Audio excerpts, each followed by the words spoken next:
An alarming diktat. Haryana's new 75% jobs for locals law is a harbinger of doom. Haryana Governor Satyadeo Narain Arya's assent to a law regulating private sector hiring portends a potentially perilous slide in India's investment climate and its socio-economic framework. The Haryana State Employment of Local Candidates Act of 2020 seeks to ensure that 75% of all jobs with gross monthly salaries of up to 50,000 rupees are provided to the state's own residents. The clamour for preserving economic activity for sons of the soil is a recurrent theme now. Andhra Pradesh APP had passed a similar law in 2019, and the Madhya Pradesh CM has promised one to reserve 70% private sector jobs. Haryana's law could face legal challenges like AP's did, as it ostensibly flies in the face of the Constitution, especially Article 19(1)(g) and Article 16(2).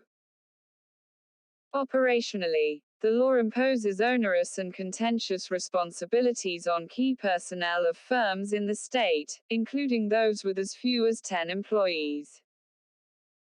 There are 3 critical action points for businesses, attached to severe monetary penalties for perceived non-compliance.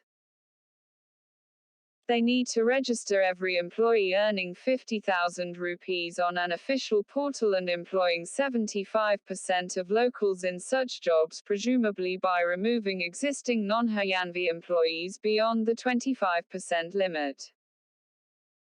Most preposterous is seeking exemptions to the law. Firms can hire outsiders by proving that local candidates for a desired skill are not available. Apart from the power to enter firms' premises for inspections, officials will decide if a firm can hire an outsider or should train local candidates instead, till they become proficient enough. Even if this harks back to an Inspector Raj system, the process would dissuade employers from operating in the state, thus defeating the idea of boosting local jobs when unemployment is running high. But this is not just about happening Haryana becoming a difficult place to do business. A single disruption in the Godown back office operations of a global firm or the supplies of auto components, on account of the new law, would be damaging to India's already fragile reputation as a stable, trustworthy investment destination with a talented workforce. A possible investor exodus aside, this runs counter to the Prime Minister's Ek Bharat Shrestha Bharat and One Nation One Market slogans. Rising unemployment could spur more states to follow suit, and the logic could be extended to internal capital flows next.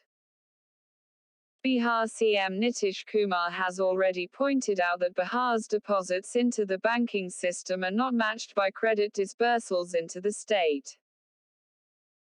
It is time the centre dissuades such legislation which threatens to not only unleash a sort of work visa regime for Indians within the country but also damage crucial workplace diversity.